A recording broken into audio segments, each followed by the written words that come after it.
berikan pelajaran kepada kita, orang gila pun tidak penting kita tahu itu gila atau tidak. Yang penting kita sekarang lagi ada kesempatan sedekah. Gak usah lihat siapa yang terima. Allah nilai sedekah itu. Gak penting manusianya, tapi yang penting Allahnya.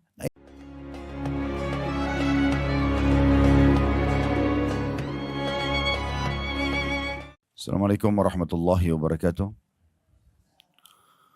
Alhamdulillah, kalimat yang paling pantas untuk terucap dari lisan setiap orang yang beriman dengan penuh keyakinan bahwasanya kalimat ini adalah kalimat penghubung antara seorang hamba dengan Tuhannya, dan kalimat ini dikenal dengan kalimat syukur dalam agama Islam atau berterima kasih, yang dengannya Allah Subhanahu wa taala akan menambah apapun yang kita butuhkan untuk roda kehidupan di muka bumi ini, dan disempurnakan dengan balasan yang besar nanti di surga pada hari kiamat. Oleh karena itu jadilah sosok muslim yang selalu saja bersyukur kepada Allah. Selanjutnya kita panjatkan salam hormat kita kepada utusan Allah Nabi besar Muhammad sallallahu alaihi wa ala alihi wa sahbihi wasallam, sebagaimana Allah telah perintahkan kita untuk mengucapkan salam hormat kepada beliau.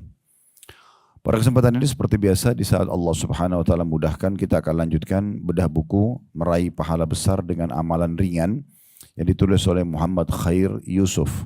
Dan alhamdulillah pada kesempatan yang lalu kita sudah menghabiskan bab zikir dan doa, dan juga sebelumnya cukup banyak bab-bab yang sudah kita bahas. Semoga Allah SWT jadikan sebagai ilmu yang bermanfaat dan Allah mudahkan kita untuk mengamalkan tentunya. Allahumma amin.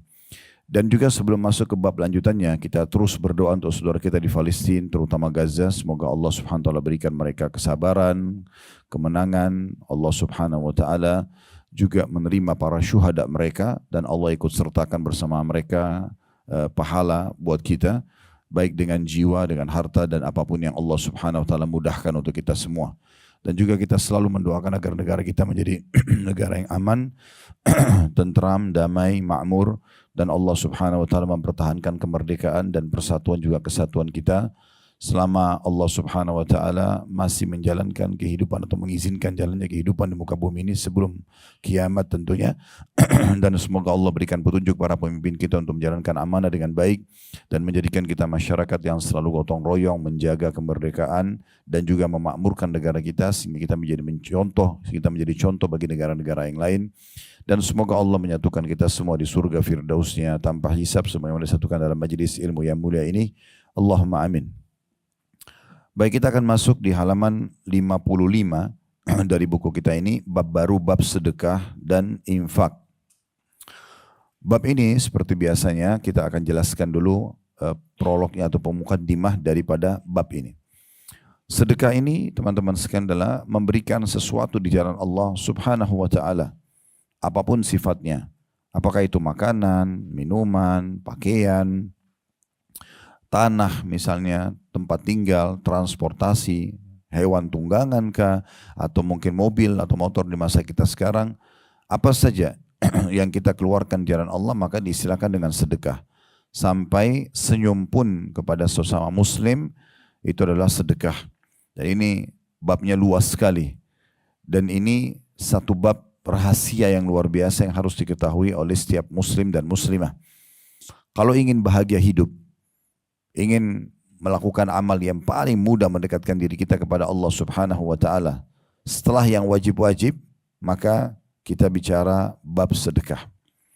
Jadi seringlah sedekah, maka otomatis kebutuhan kita akan dipenuhi, dosa kita akan dimaafkan, derajat kita akan ditinggikan, nama kita akan diharumkan, baik itu di sisi Allah Subhanahu wa taala ataupun di sisi manusia. Semua orang yang dermawan, suka memberi, suka berbagi, pasti disukai. Siapa yang tidak suka dengan orang yang suka mentraktir, suka mengirimkan hadiah, ya, suka membuat kejutan-kejutan dengan selalu mendahulukan diri kita daripada diri dia. Pasti semua orang suka dengan sifat seperti ini. Walaupun mungkin secara fisik dia biasa saja.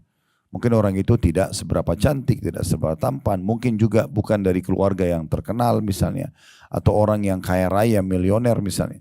Tapi dia suka sekali berbagi. Kita akan temukan orang ini adalah orang yang disukai. Allah Subhanahu wa taala buat manusia suka dengan sifat kedermawanan itu. Begitu juga dia mulia di sisi Allah Subhanahu wa taala. Karena akan mendapatkan pahala sangat besar sebagaimana akan kita jelaskan panjang lebar dalam bab kita ini insyaallah. Dan sebaliknya, orang yang bakhil atau pelit, setampan apapun dia, secantik apapun dia, setinggi apapun martabat dia di keluarganya atau misalnya di sukunya atau selimpah apapun harta dia, tetap saja kalau dia perhitungan, orang tidak suka. Ya, setiap apa-apa pasti selalu orang lain yang disuruh bayar. Atau misalnya dia selalu maunya menerima hadiah tapi tidak pernah membalas hadiah orang lain misalnya. Maka orang tidak suka dengan orang-orang yang seperti ini. Ini secara rasional dulu kita bicara. Oleh karena itu Islam datang menghadirkan sedekah ini sebagai sebuah bab khusus untuk diperhatikan oleh setiap muslim dan muslimah. Nanti akan kita panjang lebar jelaskan tentang masalah sedekah ini tentunya. Kita masih baru di judulnya. Kalau diitlakkan sedekah, maka itu lebih global. Sedekah itu lebih global. Ya, artinya masuk kepada semua yang wajib dan yang sunnah. Tapi kalau infak, maka umumnya itu masuknya kepada yang diwajib-wajibkan. Biasanya lebih suka digunakan seperti misalnya infak itu nafkah ya. Nafkah buat keluarga misalnya ya. Maka itu lebih kepada kewajiban. Tapi kalau diitlakkan sedekah semua masuk di dalamnya. Dan infak ini lebih banyak kepada harta yang dikeluarkan. Kalau sedekah tadi saya bilang lebih umum. Masuk kepada segala jenis tadi yang sudah kami paparkan. Nah itu kurang lebih gambaran tentang sedekah. Ayat Al-Quran yang bicara tentang sedekah cukup banyak. Saya tidak ingat apakah saya sudah pernah bacakan di sini Al-Baqarah surah nomor 2 ayat 161 sampai 174. Sudah pernah belum? Hah? Lupa. Baik, kita buka aja supaya karena ini berhubungan sekali dengan masalah tema kita ya. Silakan dibuka dalam Al-Quran surah Al-Baqarah surah nomor 2 ayat 261. Kita akan baca sampai 274 ya. Saya akan bacakan ya. A'udzubillahi minasyaitonirrajim. Bismillahirrahmanirrahim. Karena kita sekarang seperti lagi tadabburi ayat, kita baca isti'adzah karena bukan cuma saksi bahasan ya. Kalau hanya sekedar baca buku, kemudian ada potongan ayat, kita biar tidak baca isti'adzah enggak masalah. Tapi karena ini kita sedang membaca belasan ayat dan kita seperti sedang akan mentadabburi Al-Quran, maka kita membaca Al-Qurannya secara langsung. 261-nya bunyinya, Mathalul ladzina yunfikuna amwalahum fi sabilillahi kamathali habbatin ambatat sab'a sanabil. Ambatat sab'a sanabila fi kulli sumbulatin mi'atu habbah. Wallahu yudha'ifu liman yasha' wallahu wasi'un alim. Perhatikan terjemahannya, Allah mulai tentang sedekah ini belasan ayat ya. Ini semua berisi sedekah, perumpamaan dalam kurung nafkah yang dikeluarkan atau sedekah yang dikeluarkan oleh orang-orang yang menafkahkan hartanya di jalan Allah adalah serupa dengan sebutir benih yang menumbuhkan 7 bulir. Seperti orang taruh 1 benih tapi tumbuhnya 7. Pada tiap-tiap bulir, 1 bulir terdapat 100 biji. Allah melipat gandakan ganjaran bagi siapa yang dia kehendaki dan Allah maha luas karuniahnya atau balasannya lagi maha mengetahui, maksudnya orang yang ikhlas.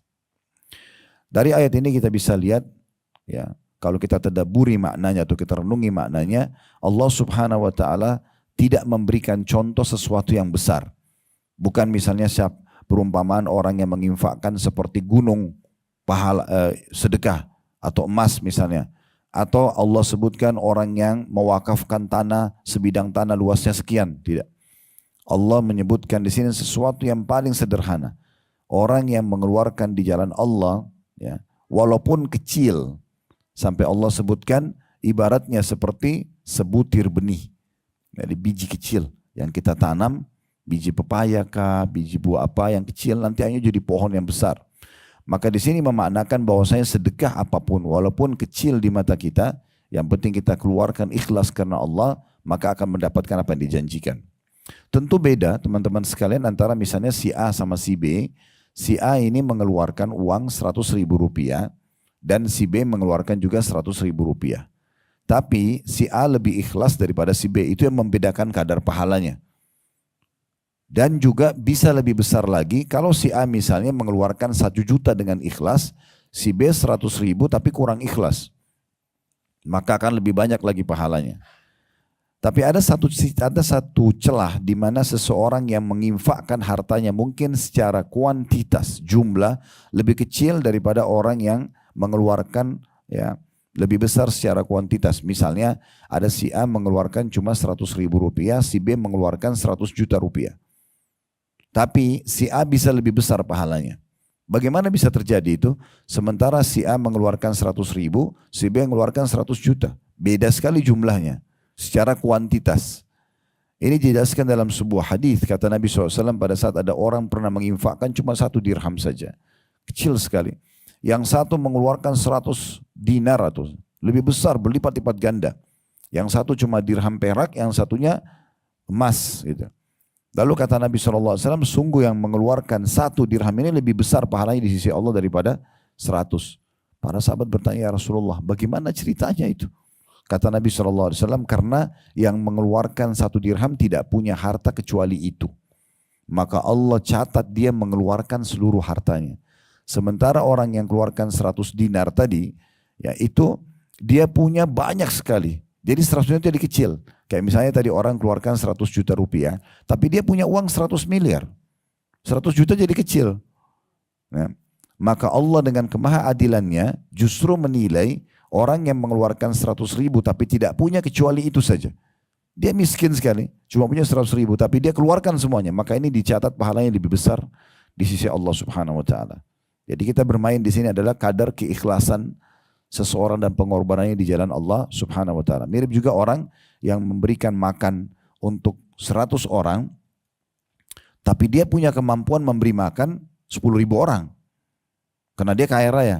Beda pahalanya dengan orang yang cuma punya kebutuhan makanan 1 porsi makanan, dia tidak punya lagi kecuali itu, tapi dia masih berbagi setengahnya untuk orang yang lain. Maka ini lebih besar pahalanya. Karena dia tidak punya kecuali itu. Nah di sini poin yang penting untuk difahami tentang masalah bab sedekah. Baik, kita kembali kepada ayat tadi. Allah Subhanahu Wa Taala menyebutkan sedekah apapun yang teman-teman keluarkan, maka ibaratnya seperti 1 benih kecil. Tapi benih ini tidak cukup begitu. Bukan kita keluarkan 1, Allah balas 1, tidak.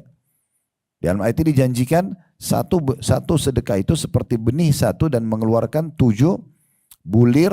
Jadi ada 7 tangkainya dan 1 bulir punya 100 biji. Artinya ada 700 kali lipat balasan dari sedekah yang kita keluarkan. Ya.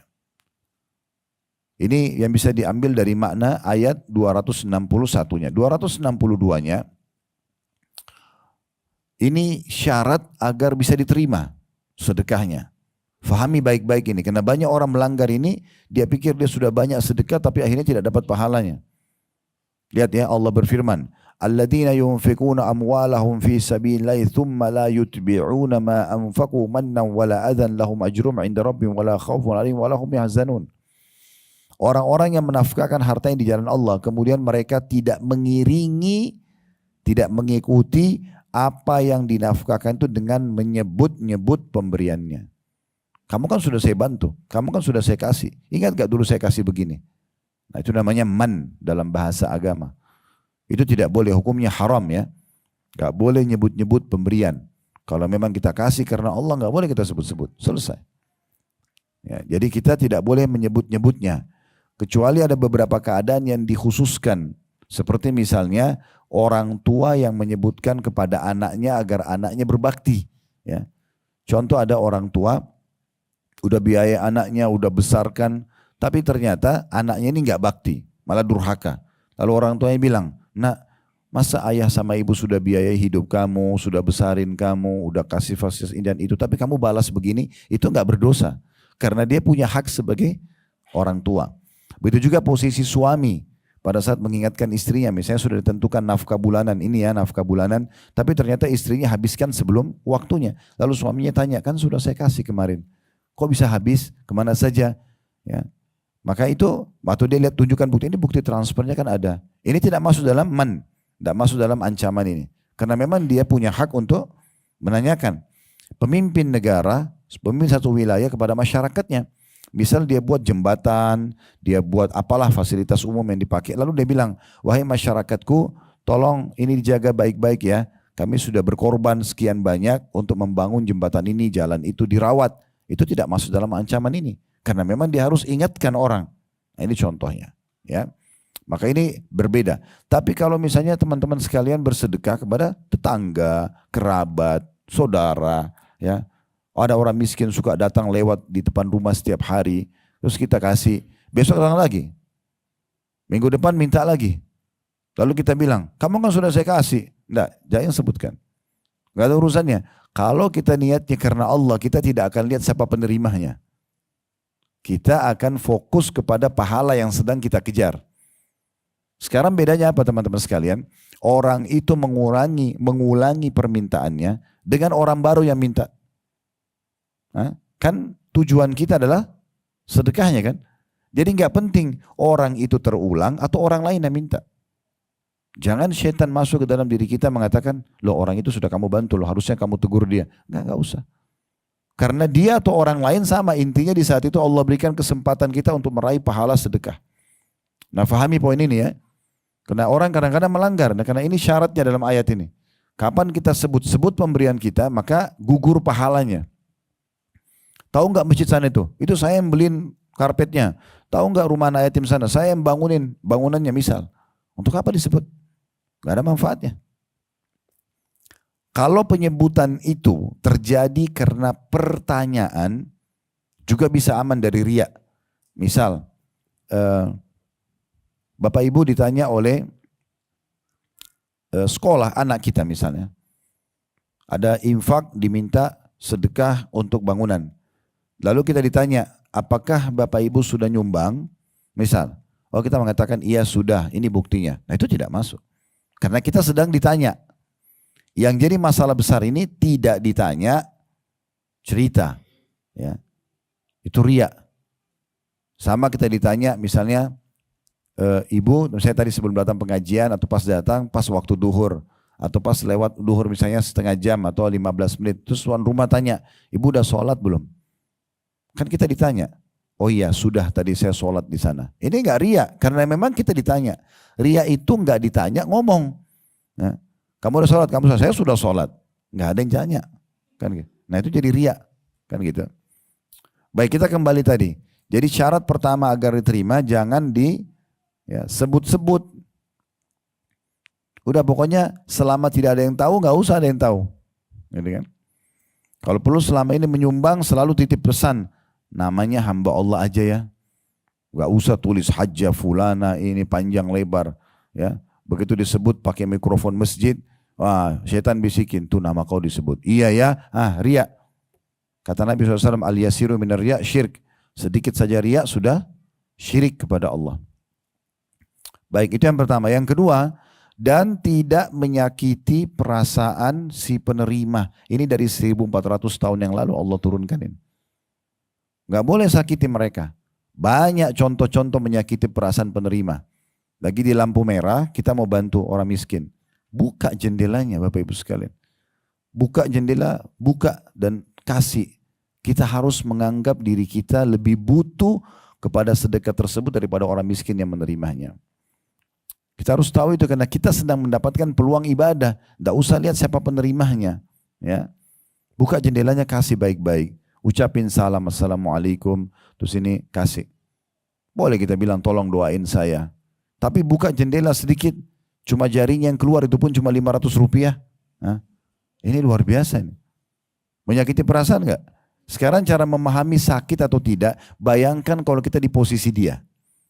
Begitu aja, kira-kira kita sakit enggak? Sekarang tetangga kirim makanan, kita kirim piringnya kosong kembali. Kira-kira kita kalau di posisi tetangga sakit hati enggak?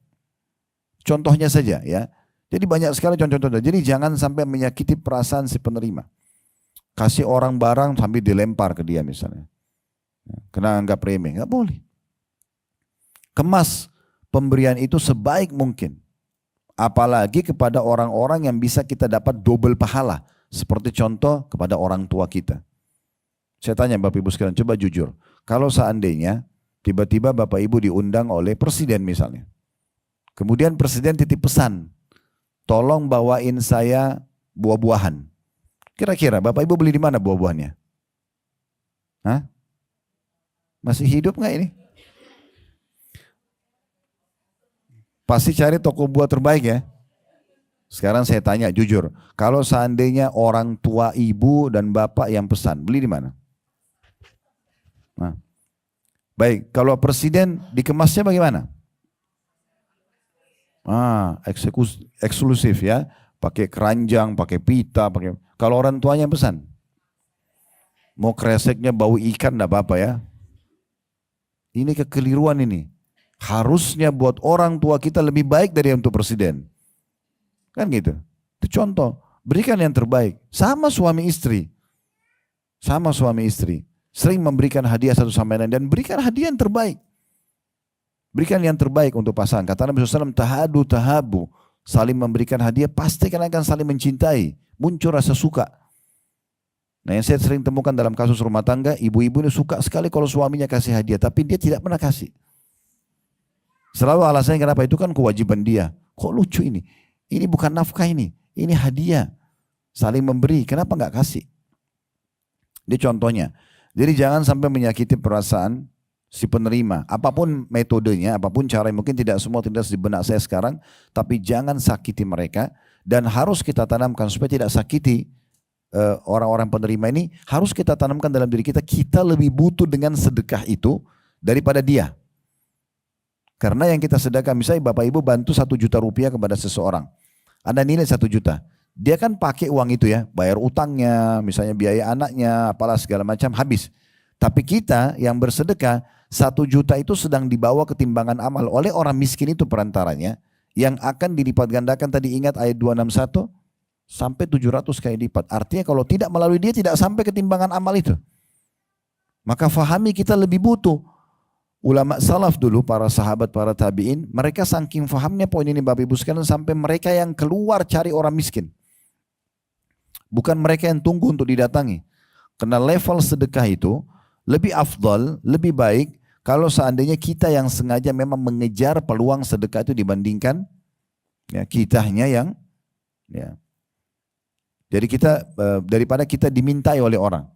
Bayangkan kalau kita tinggal di satu komplek perumahan, dijaga dengan security, apalagi dekat jalan tol, kemudian kita berharap ada orang miskin yang datang kepada kita. Kapan kira-kira? Di komplek tidak bisa masuk, keluar langsung masuk tol, keluar tol langsung masuk kantor atau masuk mall, pulang lagi begitu. Siapa yang mau disedekahin ini? Apalagi dia tidak mau keluar nyari, tidak mau mencari yayasan sosial untuk dia menjadi donatur tetap tiap bulan misalnya. Ini kan jadi tertutup sekali pintu sedekah buat dia. Padahal peluang untuk mendapatkan pahala luar biasa dari sedekah itu. Baik, kita lanjutkan ayatnya. Kalau mereka tidak menyebut-nyebut pemberian itu dan tidak menyakiti perasaan penerima, mereka memperoleh pahala di sisi Tuhan mereka. Tidak ada kekhawatiran terhadap mereka dan tidak pula mereka bersedih hati. Tidak akan ada yang luput dari nilai sedekah yang mereka keluarkan. Bahkan akan membuat mereka gembira nanti pada saat menerima balasannya. Ayat 263-nya, qaulun ma'rufun wa maghfiratun khairum min sadaqatin yatba'uha adza wallahu ghaniyyun halim. Perkataan yang baik dan pemberian maaf lebih baik daripada sedekah yang diiringi dengan sesuatu yang menyakitkan perasaan si penerima. Allah Maha Kaya lagi Maha Penyantun. Biar kita lagi tidak punya, jangan bilang, kamu nggak tahu ya saya juga lagi susah. Enggak. Tapi perkataan yang baik kata Allah. Maaf ya, hari ini saya belum bisa bantu. Saat ini saya belum bisa, karena benar-benar kita nggak punya. Bukan minta maaf tapi punya ya, enggak. Tapi di sini kita nggak punya, kita mungkin juga dalam posisi kepepet, kita lagi susah. Ya tetap aja Allah memerintahkan di sini perkataan yang baik. Maaf, minta maaf gitu kan, kalau kita belum bisa membantunya. Selanjutnya ayat 264-nya. Ini ayat 263 masih menyambung 262 tadi tentang tidak boleh menyakiti perasaan si penerima. Ayat 264-nya, ya ayyuhalladzina amanu la tubtilu shadaqatikum bil manni wal adza kalladzi yunfiqu malahu riya'an nasi wa la yu'minu billahi wal yawmil akhir. Famathalu kamathali safwanin 'alayhi turabun fa asabahu wabilun fatarakahu salda la yaqdiruna 'ala syai'in mimma kasabu wallahu la yahdil qaumal kafirin. Hai orang-orang beriman, masih nyambung 262, 263, ini 264 masih mengulangi tentang syarat tadi ya. Hai orang beriman, jangan kamu menghilangkan pahala sedekahmu. Berarti bisa batal sedekahnya. Kalau apa? Ya, dengan menyebut-nyebutnya dan menyakiti perasaan si penerima. Seperti orang yang menafkahkan hartanya karena riya, pamer kepada manusia. Dan dia tidak beriman kepada Allah dan hari kemudian. Maksudnya tidak berharap pahala dari Allah dan juga balasan surga hari kiamat. Maka perumpamaan orang itu seperti batu licin. Bisa dibayangkan sebuah batu yang licin, ya, yang di atasnya ada tanah. Nah, tanah ini diibaratkan seperti amal yang dibuat oleh orang yang riya tadi. Batunya licin, ditaburi tanah di atasnya. Lalu kata Allah, kemudian batu itu ditimpa dengan hujan yang lebat, ya. Lalu menjadi bersihlah batu itu tanpa tanah. Maksudnya tidak ada pahalanya, ya. Mereka tidak menguasai sesuatu pun dari apa yang mereka usahakan. Maksudnya apapun yang mereka jadikan sebagai income mereka, sebenarnya bukan dari mereka. Allah yang berikan mereka kemampuan, tenaga, energi, ide, kesempatan. Allah yang berikan semua itu. Dan Allah tidak memberi petunjuk kepada orang-orang yang kafir. Maksudnya tidak mau meyakini tentang firman Allah ini. 265-nya. وَمَثَلُ الَّذِينَ يُنْفِقُونَ أَمْوَالَهُمْ ابْتِغَاءَ مَرْضَاتِ اللَّهِ وَتَثْبِيتًا مِنْ أَنْفُسِهِمْ كَمَثَلِ جَنَّةٍ بِرَبْوَةٍ أَصَابَهَا وَابِلٌ فَآتَتْ أُكُلَهَا ضِعْفَيْنِ فَإِنْ لَمْ يُصِبْهَا وَابِلٌ فَطَلٌّ وَاللَّهُ بِمَا تَعْمَلُونَ بَصِيرٌ. Sekarang Allah masuk kepada perumpamaan orang yang diterima sedekahnya karena mereka ikhlas karena Allah. Dan perumpamaan orang-orang yang membelanjakan hartanya karena mencari keridhaan Allah. Dan untuk keteguhan jiwa mereka. Maksudnya supaya iman dalam hatinya kokoh. Tetap dia mau istiqamah mengerjakan perintah itu. Ya. Dikatakan di sini seperti sebuah kebun yang terletak di daratan tinggi yang disiram oleh hujan lebat. Di sini Allah berikan juga kita sebuah ilmu, ya. Jadi kalau daratan tinggi, kemudian hujan lebat turun padanya, ternyata di sini Allah menyebutkan kebun itu akan menghasilkan 2 kali lipat hasil panennya. Jika hujan lebat tidak menyiraminya, maka hujan gerimis pun memadai. Dan Allah maha melihat apa yang kamu perbuat. Jadi di sini banyak sekali pelajaran dari hadis ini, ya, dari ayat ini. Pertama adalah perumpamaan orang yang ridho karena Allah, ikhlas karena Allah, dia akan dapat berlipat ganda balasan. Dan juga Allah mengatakan Allah maha melihat apa yang kamu perbuat. Artinya tidak butuh kamu lihat orang lain melihatnya. Tidak butuh, yang penting Allah tahu. Udah cukup. 266-nya, ayawaddu ahadukum an takuna lahu jannatu min nakhili wa anabi tajri min tahtil anharu lahu fiha min kulli thamarati wa asabahu al-kibaru walau dhurriyyatun du'afa fa asaba i'sarun fi narun fahtaraqat kadzalika yubayyinullahu lakumul ayati la'allakum tatafakkarun. Apakah ada salah seorang di antaramu yang ingin mempunyai kebun kurma dan anggur yang mengalir di bawahnya sungai-sungai? Dia mempunyai dalam kebun itu segala macam buah-buahan. Kemudian datanglah masa tua pada orang itu sedangkan dia mempunyai keturunan yang masih kecil-kecil. Maka kebun itu ditiup angin keras yang mengandung api. Lalu terbakarlah. Demikianlah Allah menerangkan ayat-ayatnya kepada kamu supaya kamu memikirkannya. Jadi ini perumpamaan orang-orang yang numpuk-numpuk hartanya. Dia tidak menginfakkan di jalan Allah. Seperti orang yang punya kebun lebat sebenarnya buahnya, kebun kurma, kebun ini. Tapi karena dia tidak pernah infakkan jalan Allah, maka tiba-tiba datang ajal kepadanya, dia meninggal dan tidak bermanfaatlah harta tersebut buat dia. Tidak bermanfaat. Makanya Nabi SAW pernah bertanya kepada para sahabat, siapa di antara kalian yang mau dia mengelola hartanya sendiri atau dikelola oleh ahli warisnya? Kata para sahabat, ya Rasulullah, tentu kami ingin kami yang mengelolanya. Ya, maksudnya di sini maknanya adalah kalian mau kelola di masa hidup kalian atau nanti kalian meninggal biarkan ahli waris mengelolanya. Kata para sahabat, tentu kami ingin kami yang kelola ya Rasulullah. Karena kami kan yang kerja. Harusnya kami yang kelola daripada nanti ahli waris, anak, saudara yang kelola. Maka kata Nabi SAW, yang kalian infakkan di masa hidup kalian itu yang kalian kelola. Dan yang kalian tabung terus, ya, itu akan dikelola ahli waris. Kan kalau kita meninggal, udah ahli waris yang kelola. Iya kalau mereka bangunin masjid buat kita. Iya kalau mereka sedekahkan buat kita. Tapi umumnya mereka pakai gitu kan. Jadi sebaiknya jangan menunggu masa kematian baru kemudian kita menyesal nanti.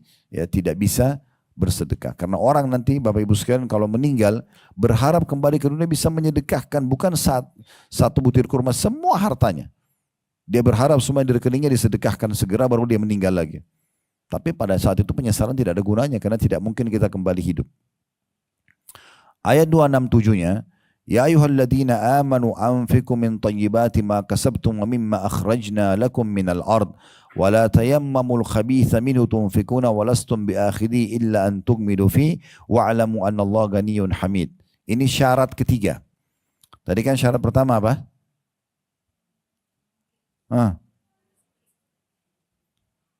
Nggak boleh nyebut-nyebut. Terus yang kedua, nggak boleh nyakiti perasaan. Nah sekarang yang ketiga, perhatikan di sini ayat ketiga, yang syarat ketiganya. Hai orang beriman, nafkahkan di jalan Allah sebagian dari hasil usahamu yang baik-baik atau yang terbaik bahasanya. Jadi kalau Bapak Ibu mau sedekah makanan, jangan makanan yang sudah diacak-acak, daripada rusak, daripada basi. Ini nggak ada istilah bagi orang muslim begini nih.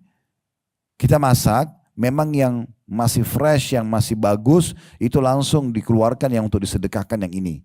Kirim ke tetangga, kirim kepada kerabat. Sisanya kita makan. Nah itu yang benar. Bukan sisa makanan kita. Ya. Ini Allah bilang. Jadi infakkan yang terbaik. Dan sebagian dari yang kami keluarkan dari bumi untuk kamu. Perhatikan Allah tegur di sini. Dan jangan, lihat terjemahannya. Allah bilang apa? Dan jangan kamu memilih yang buruk-buruk, lalu kamu menafkahkan darinya.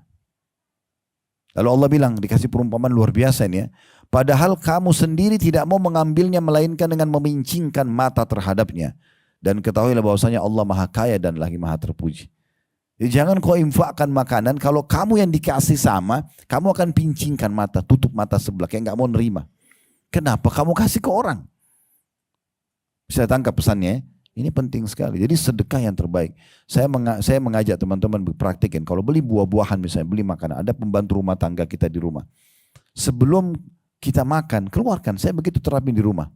Langsung begitu datang saya bawa makanan buahan, ini kasih keluarin buat mbak-mbak kasih makan. Baru nanti sisanya kita makan di rumah. Kita juga melatih diri kita untuk tawaduk, merendah karena Allah.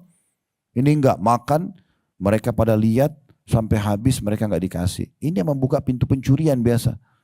Hanya mereka curi makanan itu karena mereka juga pengen. Mungkin mereka tidak punya uang membelinya. Kenapa nggak kasih? Ini perintah Allah ini dari 1400 tahun. Tidak boleh kita milih-milih. Panen buah, pilih yang paling bagus, disisipkan sendiri, yang sudah rusak-rusak disedekahin. Keliru ini. Ini kenapa? Karena tadi saya bilang kaidah dasarnya mereka tangkapnya sedekah itu bukan untuk dirinya tapi untuk orang lain. Balik sekarang persepsinya. Sedekah itu buat kita. Kita sedang membawa nilainya itu melalui orang miskin yang kita kasih atau siapa yang kita kasih, ketimbangan amal kita. Makin baik kita keluarkan, maka makin baik kita terima nanti hasilnya di sana. Ya, ini yang Allah ingatkan. Dan Allah tutup ayat ini mengatakan, dan ketahui bahwasanya Allah maha kaya. Yang sedang kamu sedekah di jalannya ini, Allah itu maha kaya. Allah nggak butuh dengan sedekahmu itu. Itu buat kamu sendiri. Ya, gitu. Dan juga maha terpuji. Artinya Allah terpuji, Allah tidak butuh dengan makanan bekas dan segala macam. Ya. Kalau mau maksimal sedekah, coba bersedekah yang serupa. Contoh, kita masuk ke satu restoran makan, makanannya enak. Misal satu porsi nasi padang misalnya, habislah 70.000, 100.000 kita makan. Coba kalau kita puas itu beli yang porsi yang sama, kasih tukang parkirnya. Pernah nggak? Gitu beli porsi yang sama kasih. Pernah nggak kita beli baju, kita suka baju itu, beli yang sama kasih sedekah, walaupun buat saudara kita. Saya ibu-ibu beli satu baju suka nih, beli dua, satu buat adik, satu buat kakak, satu buat tante, kasih. Tapi yang sama nilainya. Nah itu bagus sedekahnya begitu. Itu penting itu. Ingat yang kita sedekahin bukan dianya, tapi nilainya di sisi Allah Subhanahu Wa Taala. Nah siapa kira-kira yang suka mengganggu kita nih, supaya kita ragu-ragu sedekah, udahlah. Tidak usah kasih yang itu, kasih yang sana saja. Ini terlalu banyak, negosiasi begitu. Siapa? Syaitan. Alhamdulillah sudah tahu. Ya. Syaitan ini musuh, nggak boleh diikutin. Itu Allah sebutkan di ayat setelahnya, 268. Jadi yang suka bisikin kita, tidak usah bantu itu orang mampu, itu pura-pura, ini masih enak makanannya, mungkin kita masih mau, walaupun perut sudah kenyang sebenarnya. Simpan aja buat besok. Kalau besok mati, kalau malam ini mati, kita nyesal. Kenapa nggak sedekah tadi malam sisa makanan atau ada makanan itu? 268 Allah bilang, asyaitanu ya'idukumul faqra wa ya'murukum bil fahsya, wallahu ya'idukum magfiratan minhu wa fadla, wallahu wasi'un alim. Syaitan menjanjikan atau menakut-nakuti kamu dengan kemiskinan. Jadi dia yang selalu bilang, jangan, nanti kurang, kamu butuh. Selalu begitu. Syaitan yang bisikin itu. Dan menyuruh kamu berbuat kejahatan. Apa yang dimaknakan kejahatan sini? Baca terjemahannya. Hah? Ada enggak di aplikasi Qur'annya? Kikir, pelit. Jadi yang Allah sebutkan dengan kejahatan dalam ayat ini adalah kikir. Enggak mau kasih orang. Perhitungan. Sedangkan Allah menjanjikan untukmu dengan sedekah itu ampunan darinya dan karunia. Maksudnya balasan rezeki lagi. Melimpah lagi. Dan Allah maha luas karunianya lagi maha mengetahui. Ada satu rahasia sederhana saya mau berbagi di sini. Kalau teman-teman pernah ikutin, alhamdulillah. Kalau belum ikutin nanti coba diikutin di playlist YouTube kami. Ada tablik akbar setiap Sabtu kedua di Blok M itu serial sahabat. Sekarang sudah hampir mendekati 50 sahabat kita bahas. Kalau kita lihat hidupnya para sahabat yang kaya raya, Abdurrahman bin Auf, Utsman bin Affan, Abu Bakar, ya, Talha bin Ubaidillah, Sa'ad bin Ubadah dan banyak sahabat-sahabat yang lain. Itu waktu meninggal, kalau dihitung sekarang ratusan miliar uang yang ditinggalkan buat keluarganya. Banyak sekali. Melimpah. Pertanyaan sederhana, apakah uang yang mereka tinggalkan itu hasil tabungan mereka? Jawabannya tidak. Bukan dari tabungan. Harta yang dibagikan kepada ahli waris mereka itu yang datang beberapa hari sebelum mereka meninggal karena infak. Karena sedekah. Jadi persepsinya harus diperbaikin ya. Kapitalis bilang menabung pangkal kaya. Islam mengatakan sedekah pangkal kaya. Ketemu gak? Hah? Yang satu bilang tahan, yang satu bilang keluar. Ketemu gak? Selama ini kita kalau kecil diajarin apa? Nabung nak. Ya. Dibeliin celengan oleh orang tua. Ini melahirkan sifat pelit ini. Coba contoh ya, ini contoh saja. Saya tidak salahkan siapapun karena saya pun dulu waktu kecil dibelikan celengan. Tapi saya setelah faham teori agama, saya ubah persepsi ini. Dan saya berbagi ke jamaah. Kalau kita punya 2 orang anak, kita belikan dua-duanya celengan dan kita berikan masing-masing 10.000 rupiah. Pastikan di saat itu sudah mulai muncul sifat pelitnya. Begitu kita kasih, ini celengan kamu nak, nabung ya, ditaruh sama dia. Kalau si kakak pegang celengan adik, adiknya marah gak? Adik pegang celengan kakak marah gak? Bahkan kita orang tuanya pegang celengan anak itu marah gak dia? Ini bahaya sekali nih. Ya. Kenapa gak balik sekarang teman-teman? Kalau dia dikasih uang jajan ke sekolah, ini uangnya nak, nanti kalau istirahat, ingat, beli makanan kasih teman kamu juga. Ajarin sedekah. Biarin dia berbagi. Dibiasakan. Lihat orang miskin di jalan kita lagi lewat, kasih sedekah. Biarkan anak-anak lihat. Saya sekarang kalau jalan dengan di atas kendaraan sama anak-anak, anak-anak biasa ingatkan. Karena mereka sudah tahu, ada orang miskin kita mampir. Itu orang miskin, itu orang miskin. Mereka berebut. Saya kadang-kadang gilir mereka. Ini yang pertama, kasih. Habis itu si adiknya lagi, kasih. Jadi mereka terbiasa. Masuk masjid ada kotak amal, jangan lewatkan, selalu bersedekah. Mereka sudah minta, kasih. Biarin, tidak apa-apa. Itu yang benar. Karena memang kita disuruh dalam Islam untuk sedekah dan tidak boleh kita takut dengan kemiskinan. Yakin dengan sedekah Allah akan ganti. Kehidupan para sahabat begitu. Pernah dengar nama Sa'ad radhiyallahu anhu. Sa'ad ini dia punya anak namanya Qais. Ini Sa'ad bin Ubadah radhiyallahu anhu, orang termasuk salah satu orang terkayanya Madinah. Hampir setengah kebun kurma Madinah punya dia. Dan orang-orang Arab itu patokannya dia kaya atau tidak kalau dia punya kebun kurma. Jadi bukan punya mobil mewah. Ya, karena kurma itu umurnya mirip kelapa gitu ya, lama bisa ratusan tahun. Pohon kurma, pohon zaitun ini pohon-pohon yang umurnya panjang, buahnya banyak dan terus berbuah. Ya, maka orang kalau punya kekayaan ini luar biasa. Nah saat ini punya setengah Madinah kebun kurma, punya dia. Dia bilang sama anaknya Qais, ada gudang hartanya. Dia bilang, hai anakku, ini gudang hartanya ayah. Habiskan, infakkan di jalan Allah. Ini butuh keimanan untuk suruh itu ya. Seperti bapak ibu bilang, ini rekening ayah sama ibu nak habisin, sedekain. Orang kadang-kadang makanan kesukaannya saya ditaruh di meja, anaknya sentuh. Jangan, itu punya ibu. Atau itu punya ayah, dimarahi anaknya gara-gara makan makanan dia. Kan ini luar biasa bakhilnya. Gitu kan. Jadi bagaimana dia bilang itu? Jadi si ayah sama anak ini setiap hari bapak ibu sekalian dalam kisah. Coba baca kisah Sa'ad bin Ubadah. Hampir semua artikel sebutkan tentang sifat dermawannya dia. Dia naik di atas rumahnya sama anaknya tiap hari lalu teriak-teriak, wahai penduduk Madinah, siapa yang butuh bantuan datanglah. Yang butuh madu, butuh gandum, butuh apa saja ambil, silakan, dikasih. Sampai kadang-kadang gudangnya habis. Dengan kuasa Allah besok penuh lagi tuh gudang. Nggak masuk akal manusia, kalau hitungan manusia nggak bisa ini. Nggak bisa masuk, kalau transaksi sama Allah ini nggak masuk dengan akal manusia. Maka besok datang lagi, dia bilang lagi sama anaknya, kita sedekah lagi. Tiap hari begitu, tidak pernah habis hartanya.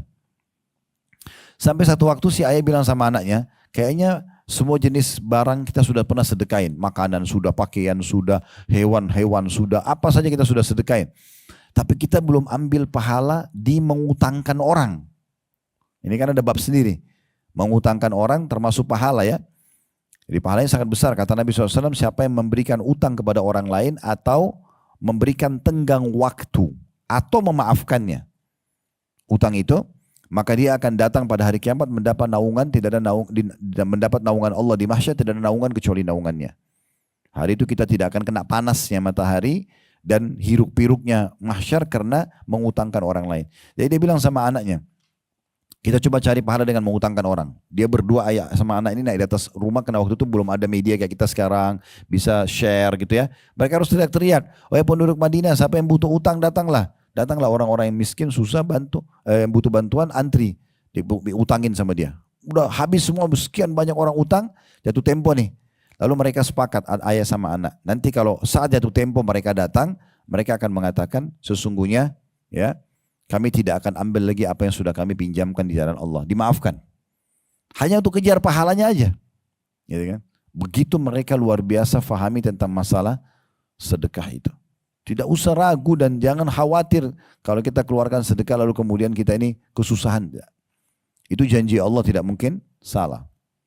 Kemudian Allah menjelaskan tentang masalah tadi 268 tentang hati-hati syaitan. Selalu bisik-bisikan kalian kekhawatiran tentang miskinan. Dan selalu mengajarkan kalian untuk pelit. Dan Allah justru menyuruh kalian bersedekah dengan menjanjikan dari sisinya pengampunan dosa dengan sedekah itu. Dan juga Allah akan berikan karunia-Nya. Maksudnya Allah akan ganti rezeki yang melimpah.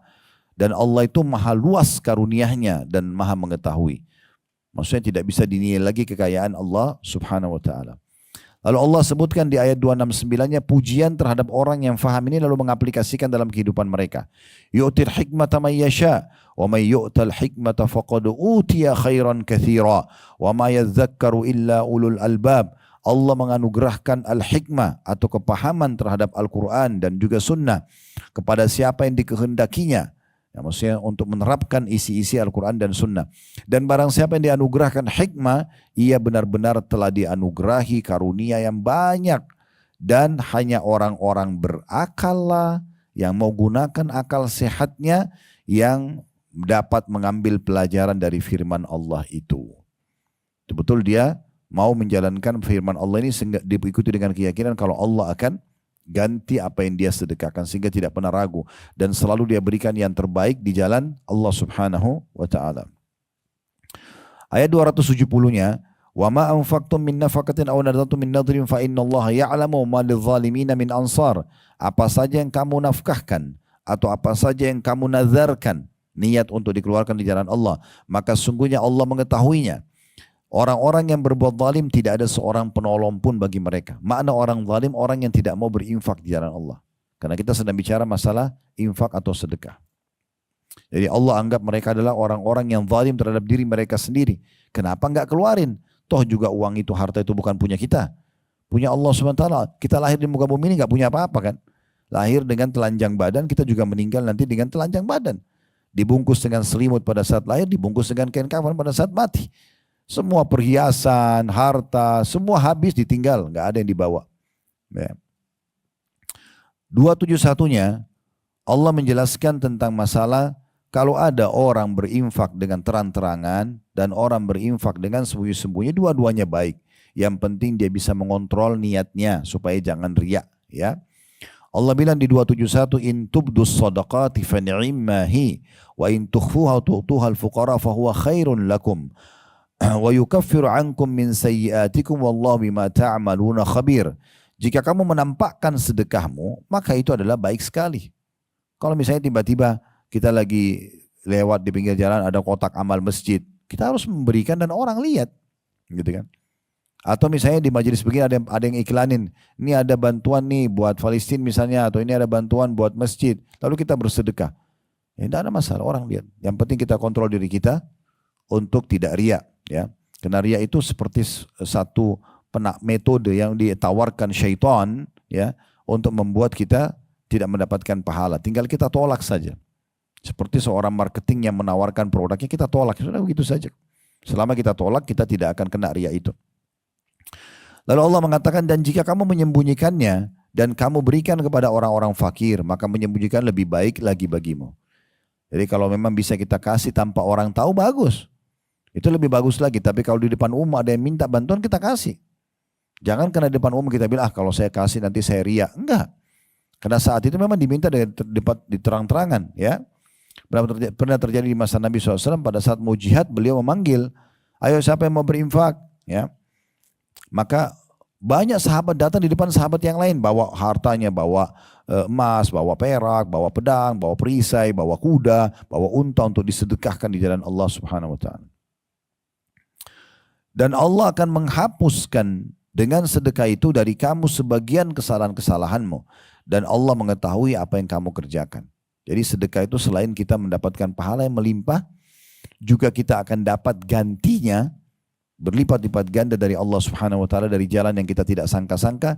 Plus lagi akan dimaafkan kesalahan-kesalahan kita dengan sedekah itu. Lalu kenapa tidak menjadi orang yang dermawan? 272-nya, laisa 'alaika hudahum walakinnallaha yahdi man yasha wa ma tunfiqu min khairin fali anfusikum wa ma tunfiquna illa ibtigha'a wajhillah wa ma tunfiqu min khairin yuwaffa ilaikum wa antum la tudhlamun. Bukanlah kewajibanmu menjadikan mereka mendapat petunjuk, akan tetapi Allah lah yang memberi petunjuk atau memberi taufik siapa yang dikehendakinya. Maksudnya ya, kalau kita sudah mengajarkan kepada orang, menyampaikan, kayak saya sekarang sampaikan ke Bapak Ibu sekalian, saya tidak bisa paksakan untuk diterapkan. Itu hidayah dari Allah. Kalau Bapak Ibu yang cerdas, yang berakal, mengambil ini sebagai sebuah ilmu manfaat lalu mempraktikkan, itu keuntungan buat Bapak Ibu sendiri. Saya dapat pahala dari Allah. Saya tidak akan mengambil dari infak Bapak Ibu gitu kan. Tapi saya akan dapat pahala dari sisi Allah. Tapi kalau ada orang tidak mau ikutin, saya tidak bisa paksakan. Itu yang Allah bilang di sini. Bukan kewajibanmu menjadikan mereka mendapat petunjuk. Maksudnya mau terapkan tentang sedekah ini. Akan tapi Allah lah yang memberi petunjuk atau taufik kepada siapa yang dikehendakinya. Dan ingatlah, apa saja harta yang baik itu maksudnya yang terbaik dari pakaian, dari makanan, dari harta. Yang kamu nafkahkan di jalan Allah, maka pahalanya itu untuk kamu sendiri. Kamu yang akan panen. Di dunia dapat balasan, gantinya di akhirat juga dapat pahala yang melimpah. Dan jangan kamu membelanjakan sesuatu melainkan karena mencari keridhaan Allah. Jangan karena pujian manusia. Karena pujian manusia hanya sepanjang lidahnya saja. Ini sering saya bahasakan di pengajian ya. Kalau kita orang bilang, oh kamu hebat ya, kamu dermawan ya, kamu cantik ya, kamu inilah. Apa yang didapat? Badannya tambah gemuk. Hartanya tambah banyak. Nggak ada. Lalu apa yang mau dikejar dari pujian itu? Sementara pujian itu mendatangkan riya. Ya. Ini pernah saya kasih contoh di bab sholat. Waktu kita jelaskan bab sholat ya. Ada orang kadang-kadang subhanallah semalam suntuk dia sholat tahajud nih. Habis sekalian. Dia sudah ikhlas karena Allah. Dia baca ayat, dia berdoa, dia menangis. Besok pagi dia rusak pahalanya hanya dengan cerita sama temannya. Semalam itu saya sholat, saya nangis. Temannya gak nanya. Dan tidak ada hubungannya. Apa sebabnya diceritakan tidak tahu. Bisikan syaitan. Terus temannya bilang, oh iya kamu hebat ya, soleha banget. Udah. Siapa yang didapat? Angin lalu. Gak ada manfaatnya. Lalu untuk apa tunggu pujian orang ini untuk apa? Itu yang Allah ingatkan di sini. Untuk apa? Cari keridhaan Allah bukan keridhaan manusia.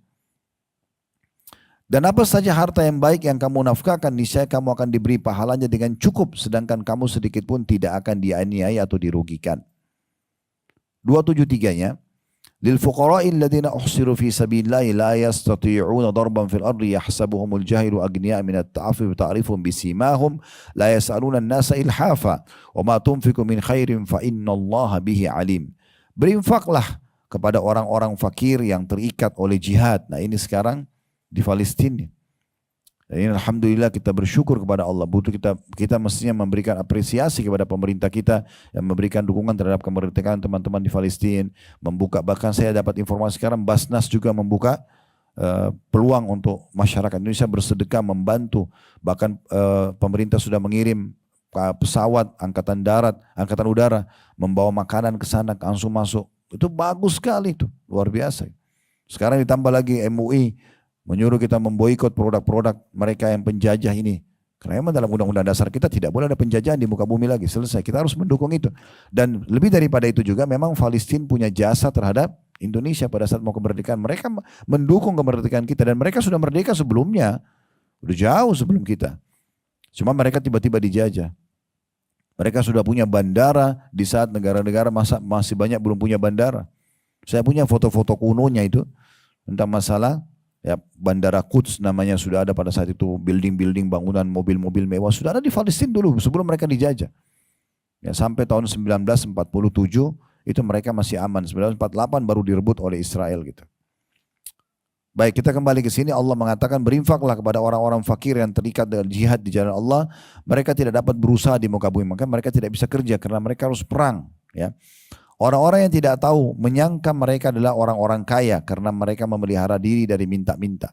Ada orang sebenarnya miskin dia, tapi karena mulia dirinya dia nggak mau minta. Jangan kita bodoh-bodohan nih. Orang ini kan tidak minta, tidak usah saya kasih. Enggak. Kita tahu kok sebenarnya. Dia tinggal dalam gang, ya. Mungkin bajunya juga pas-pasan, mungkin anaknya juga ya ada yang sakit, tapi dia tidak minta sama orang. Bantu mereka. Kasih tanpa harus minta. Orang yang dermawan sebenarnya level tertingginya adalah orang yang memberi sebelum diminta. Memang dia suka kasih. Dan di saat itulah Allah juga akan bukakan pintu rezeki kepada dia. Kata Allah, orang-orang miskin yang baik ini, mereka tidak minta-minta, kamu kenal mereka dengan melihat sifat-sifatnya. Penampilannya, tutur katanya, keadaan dia jelas. Cuma ngajar sebagai guru di TK, guru di SD. Kita tahu sebenarnya pendapatan orang berapa gitu kan.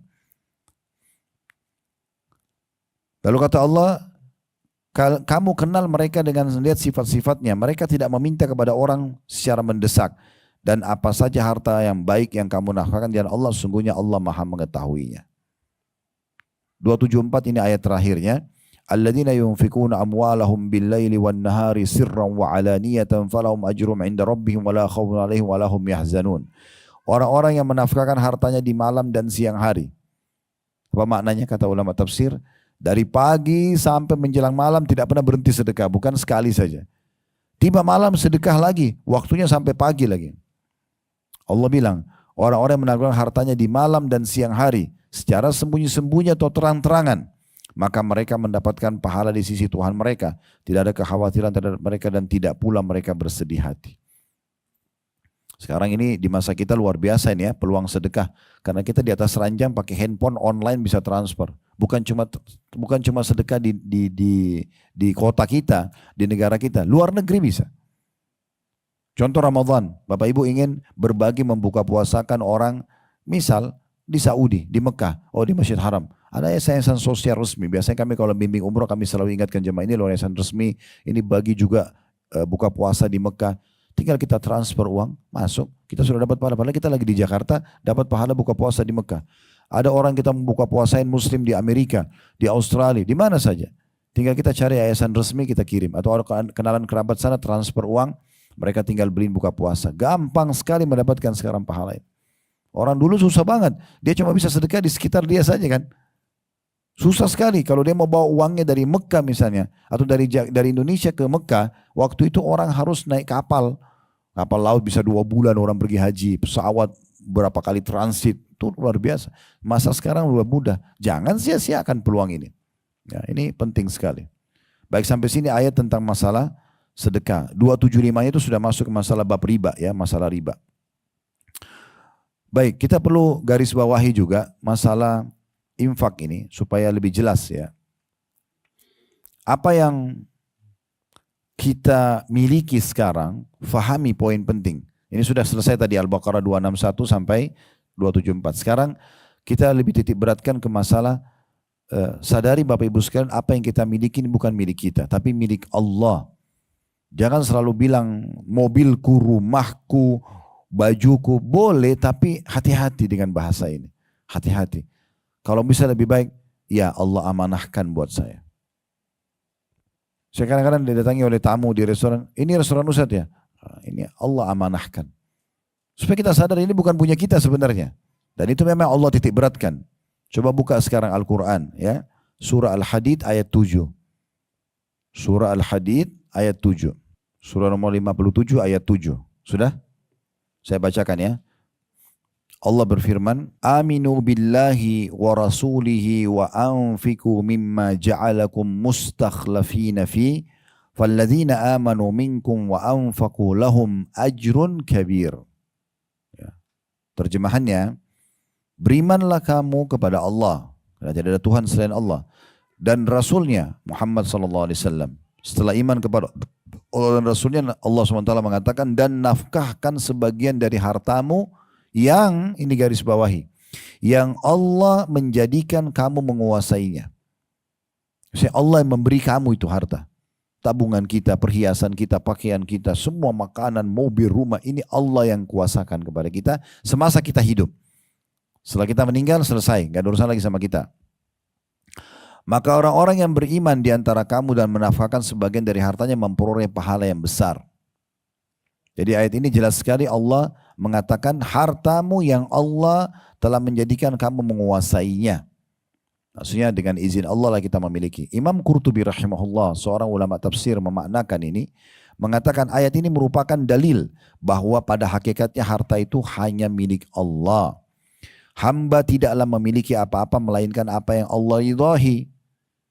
Siapa saja yang menginfakkan harta pada jalan Allah, maka itu sama halnya dengan seseorang yang mengeluarkan harta orang lain dengan seizinnya. Dari situlah ia akan mendapatkan pahala yang melimpah dan amat banyak. Jadi Allah kasih, ya. Kemudian Allah bilang keluarkan. Kenapa kita perhitungan? Kenapa nggak keluarkan? Lalu Allah janji, kalau kau keluarkan saya ganti lagi. Lebih baik, hari ini kau keluarkan satu potong roti, saya akan ganti kamu dengan sepiring nasi. Kamu keluarkan sepiring nasi, saya akan keluarkan kamu dengan satu karung beras. Dan seterusnya. Akan lebih banyak datang. Dan Imam Qurtubi mengatakan, hal ini menunjukkan bahwa harta kalian pada hakikatnya bukanlah milik kalian. Kalian ini makna tafsirnya ya. Kalian hanyalah bertindak sebagai wakil atau pengganti dari pemilik harta yang sebenarnya yaitu Allah. Oleh karena itu, manfaatkanlah kesempatan yang ada dengan sebaik-baiknya untuk memanfaatkan harta tersebut di jalan yang benar sebelum harta tersebut hilang dan berpindah pada orang-orang selain kalian. Nanti kalau kita meninggal berpindah gak hartanya? Berpindah. Ya. Ingat di dunia ini saya pernah bilang itu teman-teman sekalian, tidak ada kepemilikan abadi. Gak ada. Sekarang misalnya rumah, kita dapat nih sertifikat rumah itu atas nama kita misalnya. Ini kapan kepemilikannya? Sekarang. Kalau kita meninggal, selesai. Pindah nama kan?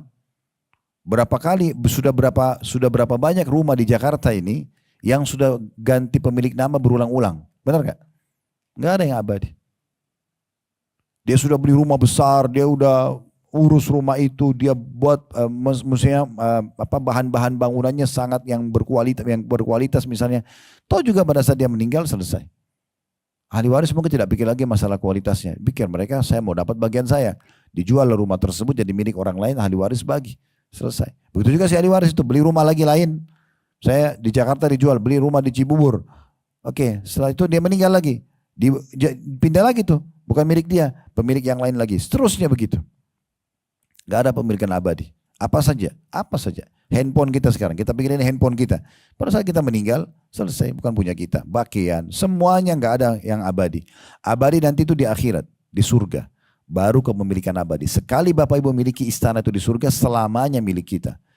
Sekali kita miliki baju itu, selamanya milik kita. Karena tidak ada mati, tidak ada masa tua, tidak ada sakit, ya, dan tidak ada lagi kematian. Itu yang dijanjikan. Kata Allah SWT dalam Al-Quran tentang masalah kematian, la yamutuna la yadhukuna al-mauta illa mautatal ula.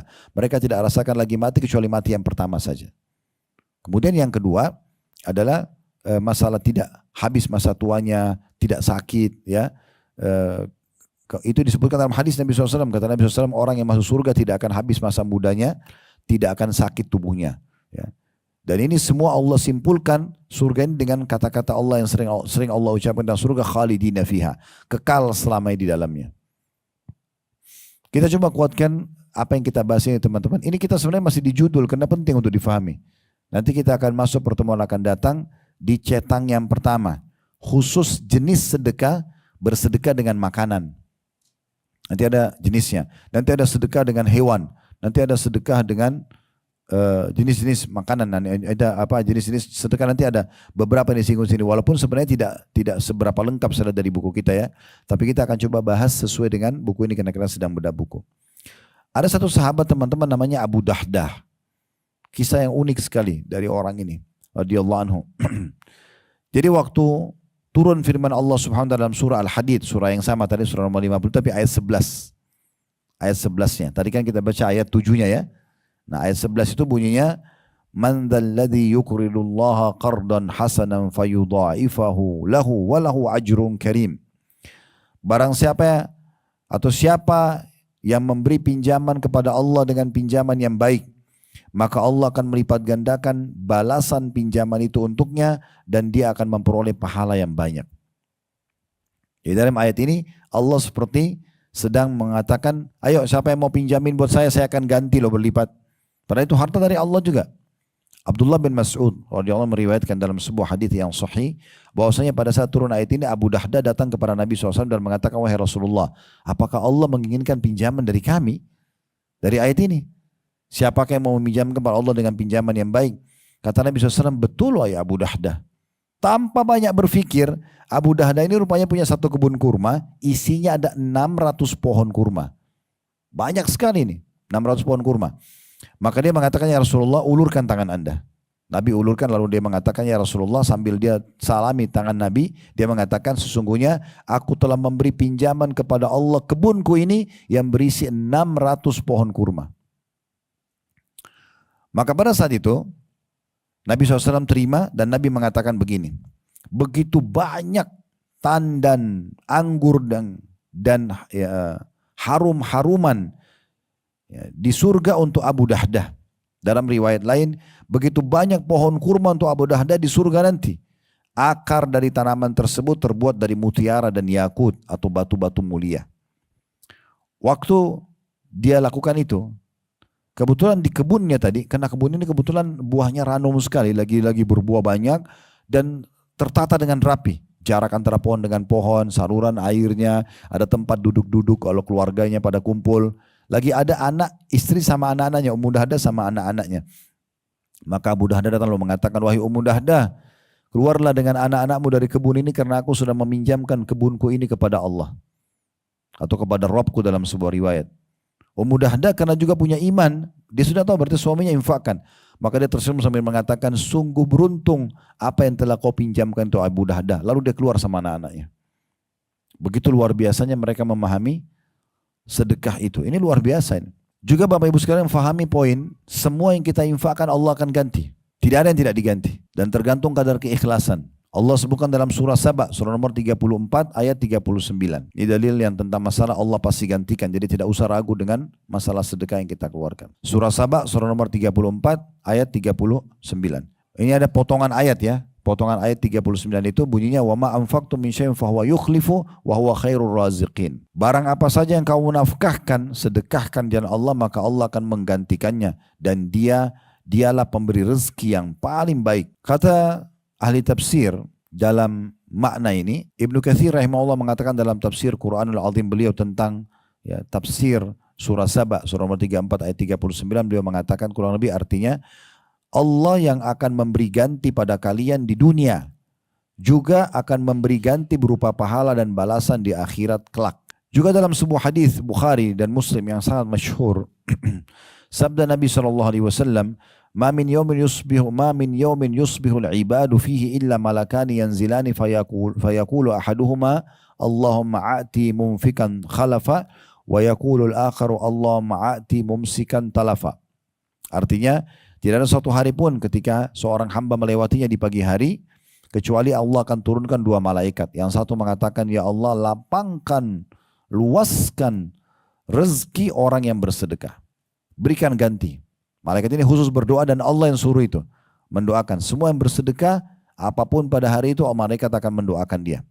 Dan yang satu lagi malaikat kedua mengatakan, ya Allah binasakanlah orang yang bakhil.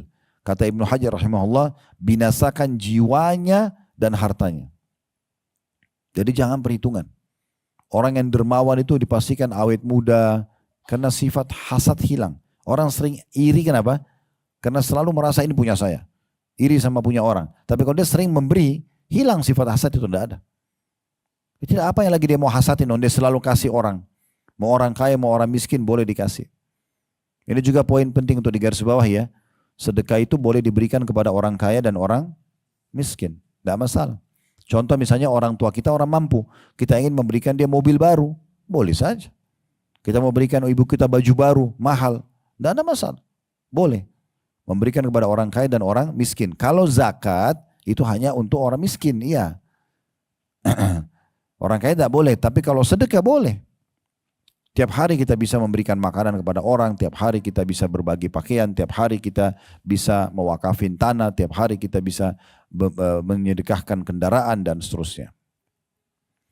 Pernah satu kali Nabi SAW masuk ke rumah Bilal, dan Bilal kebetulan mengeluarkan satu tandan gitu, kurma bagus sekali. Kata Nabi SAW, wahai Bilal, apa ini? Apa ini yang kau keluarkan? Bilal bilang, ya Rasulullah, aku menyimpannya buat Anda. Maksudnya sengaja nanti kapan Anda datang, aku hidangkan khusus gitu. Tapi kan Nabi SAW waktu itu belum jelas datangnya kapan gitu. Ya, bukan berarti misalnya sekarang Nabi bilang, hai Bilal saya mau datang ya. Maka seperti ada orang bilang sama kita, Bu, Pak saya mau datang ya. Terus kita siapin makan buat mereka. Bukan. Memang Bilal cuma simpan. Ya kapan-kapan Nabi datang sudah bisa dihidangkan itu. Gitu. Maka apa kata Nabi SAW? Amfik ya Bilal. Keluarkan sedekahkan Bilal. Jangan tunggu saya. Kecuali memang sudah janjian.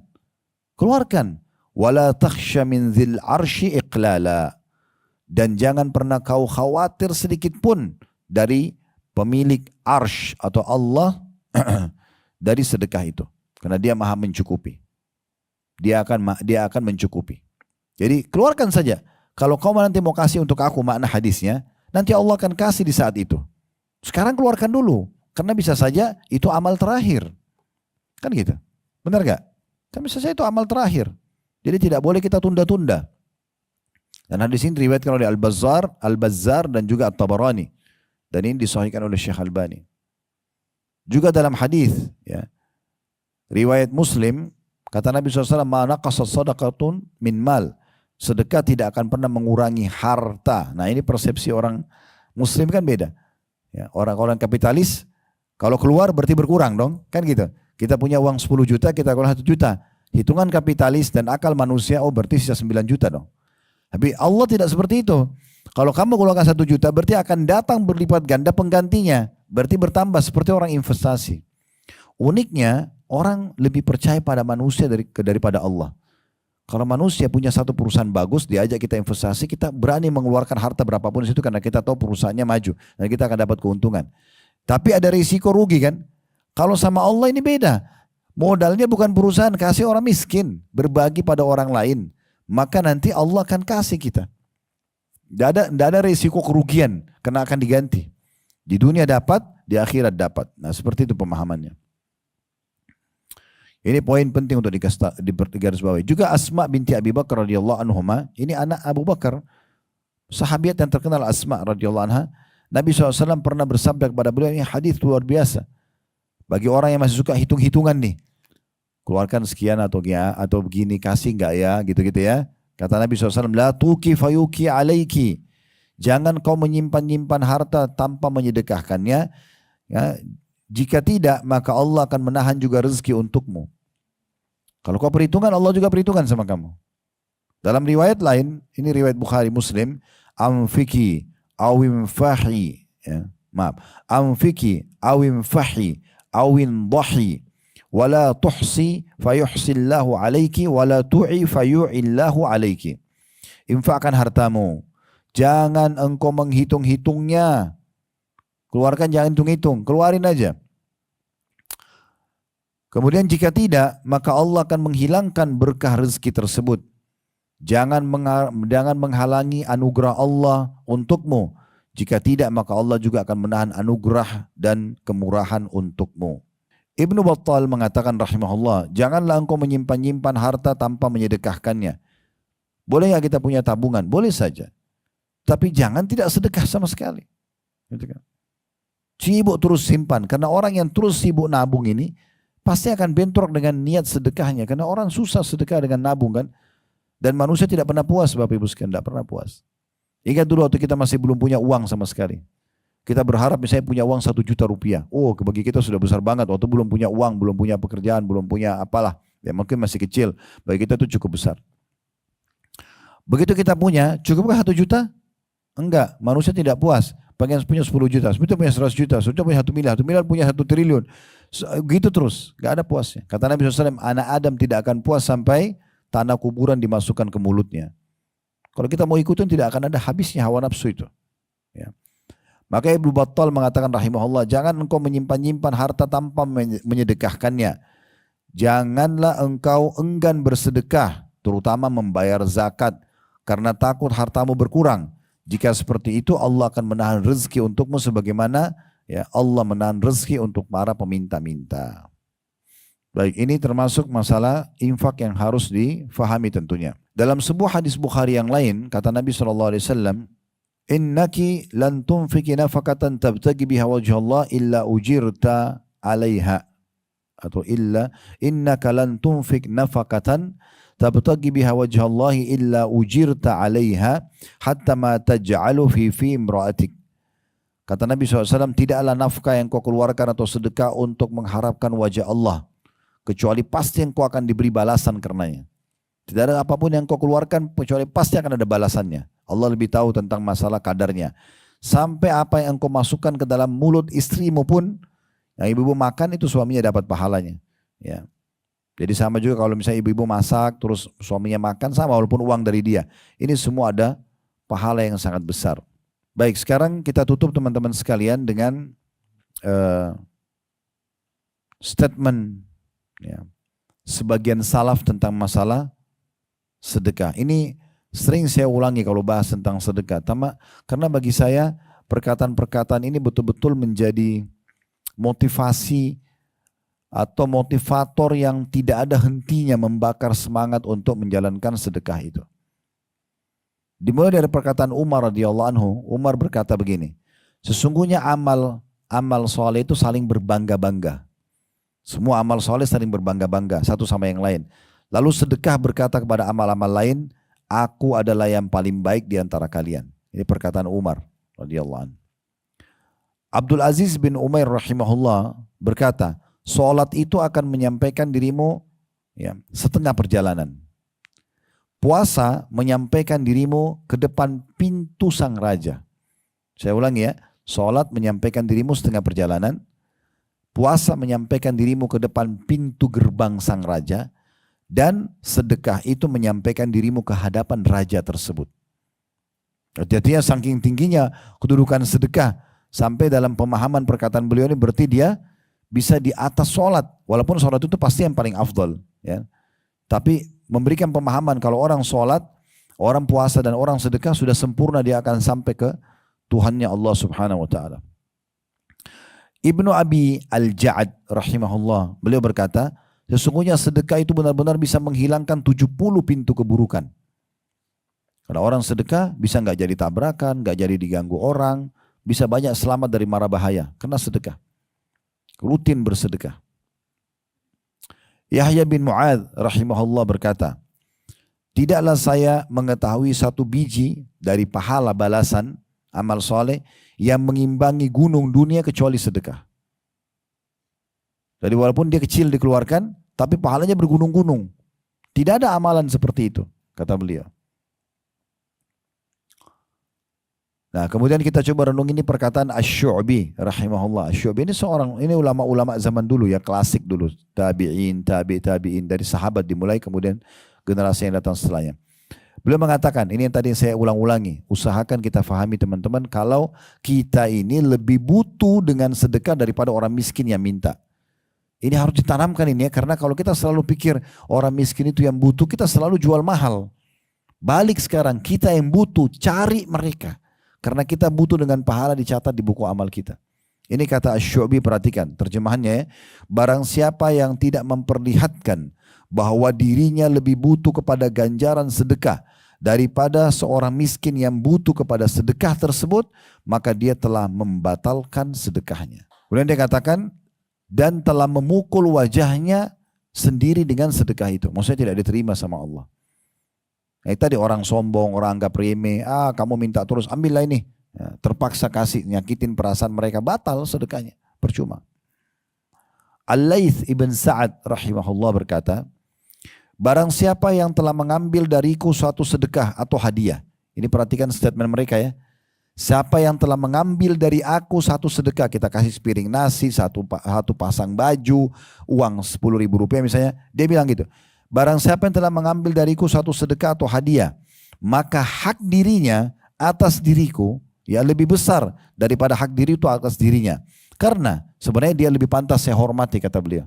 Penerima sedekah ini, meminta ini lebih pantas saya hormati. Lebih besar haknya daripada diri saya sendiri. Kenapa? Dia sebutkan alasannya, kata Laits rahimahullah. Karena dia, orang yang terima sedekahku itu, telah menerima apa yang telah aku korbankan kepada Allah subhanahu wa ta'ala. Jadi persepsinya sekarang bukan lagi siapa yang menerima. Tapi karena orang ini, sampailah apa yang kita korbankan di timbangan amal hari kiamat. Bisa ditangkap ini? Jangan di majelis gini ngangguk-ngangguk tapi di luar nggak dipraktikin. Jadi mulai sekarang keluar infak. Jangan selalu perhitungan. Orang miskin lewat nego lagi. Ya. Sama syaitan. Kayaknya masih mampu. Kayaknya anak pinjaman. Kayaknya begini. A'udzubillahi minasyaitonir rajim. Keluarkan. Saat ada kesempatan ibadah, saatnya eksekusi. Bukan negosiasi. Ya. Keluarin, selesai. Udah tawakal kepada Allah, yakin dengan pahalanya. Ini 1 jam lebih kita bahas, kemudian tidak diamalkan, sayang benerin. Ya.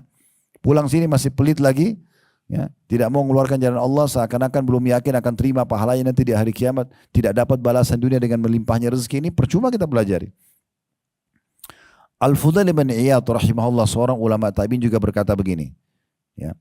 Pada saat beliau memberikan sedekahnya kepada orang-orang dan orang itu pergi. Nerima lalu pergi. Apa kata Fudail bin Iyad?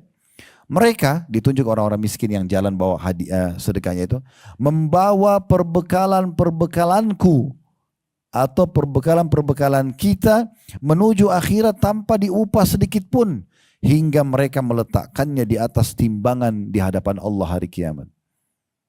Orang miskin yang bawa itu, dia senyum melihat, ini orang-orang ini membawa bekal kita loh, tanpa diupah. Kan secara kalau orang pakai hitung-hitungan akal manusia, bukan pakai teori agama, kita kan kalau kasih dia yang dapat manfaat ya.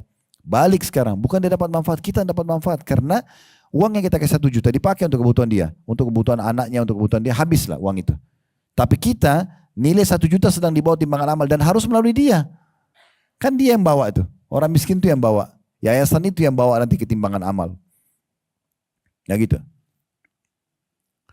Kemudian ada satu nasihat yang sangat baik ya dari Ali bin Abi Thalib radhiyallahu anhu bagi orang yang sudah memiliki harta. Ya, Allah kasih kita aman harta, apa kata beliau? Barang siapa yang telah diberikan satu harta oleh Allah, maka hendaklah dia harus memberikan hak harta itu. Jadi ini kalau kita kasih judul hak-hak harta ya, hendaklah dia menyambung kekerabatan dengannya, silaturahim. Justru dia bantu orang tuanya, dia bantu kerabatnya semampu dia silaturahim. Kemudian yang kedua, memperindah jamuan untuk tamunya. Dulu mungkin dia masih susah, dia cuma bisa hidangkan mungkin nasi sama sayur asam sama tempe. Sekarang Allah bukan rezeki, dia bisa beliin ayam bakar, dia perbaikin. Makin Allah buka rezeki, makin perbaikin jamuan buat tamu.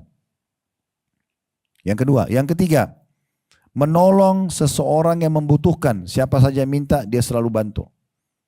Tidak usah lihat siapa yang minta, tapi lihat perintah Allah di situ, supaya kita tidak jenuh. Saya sudah jelaskan tadi di awal pertemuan kita, kalau orang ini terulang minta, dengan orang baru yang minta, bedanya apa? Sama aja, kita sedang bersedekah. Untuk apa berkeluh kesah? Syaitan yang buat kita marah dengan orang itu, padahal sebenarnya tidak perlu kita marah. Tugas kita adalah meraih pahala dari sedekah kita. Tidak usah lihat siapa yang terima. Susah kalau kita melihat orang yang terima. Ada terlintas sebuah kisah sebelum saya lanjutkan perkataan Ali radhiyallahu anhu. Ada seseorang dulu, sehingga saya namanya Rabi' bin Hutsaim rahimahullah. Beliau pernah pada saat lagi duduk sama 2 orang muridnya di rumah beliau. Muridnya ini lagi mau belajar gitu, bertanya tentang hukum-hukum agama. Maka Rabi rahimahullah dihidangkan oleh istrinya satu jenis makanan di masa itu namanya halwa. Nah, tentu halwa ini bahasa arti terjemahan bahasa Indonesia manis-manisan ya. Yang manis-manis disebut halwa. Jadi setiap negara Arab kadang-kadang punya jenis halwa tersendiri. Tapi di masa itu yang mereka namakan halwa itu adonan yang dibuatnya cukup lama, bahan-bahannya mahal-mahal. Dikasih jenis kacang-kacangan yang mahal, yang bagus ya. Bahan-bahan yang mahal intinya. Dan itu biasanya dibuat hanya orang yang punya kemampuan, orang khusus dihidangkan. Karena Rabi ibn Hutaim rahimahullah tidak rewel dalam makanan dengan istrinya, merasa malu dibuatkan makanan itu. Dihidangkanlah di nampan untuk dihidangkan diberikan juga kepada dua orang muridnya. Subhanallah pada saat mereka mau konsumsi, Rabi ibn Hutaim mau ambil, dua muridnya juga pas mau ambil, itu makanan sudah dipotong-potong kayak kita potongan kue gitu. Rupanya ada yang ketuk rumahnya. Lalu Rabi ibn Hutaim tunjuk anaknya suruh buka, coba buka pintu. Lihat siapa yang depan pintu. Anaknya pergi, dibuka. Yang ditemukan depan pintu tahu siapa? Orang gila. Orang gila. Ini bukan orang miskin saja, orang gila. Yang biasanya banyak orang anggap remeh ya. Orang gila. Bajunya berantakan, kelihatan orang gila. Terus dia kasih isyarat dengan tangan minta makan. Apa yang terjadi? Tokoh kita ini Rabi ibn Hutaim rahimahullah, beliau panggil anaknya, tunjuk makanan halwa yang mewah itu, yang mahal tadi, suruh kasih orang gila itu. Jadi bukan disuruh ambil makanan lain, bawa ini kasih orang. Orang gila ini subhanallah, biar gila tahu makanan enak rupanya. Dia lihat makanan itu, dia bukan ambil satu potong, diambil semua.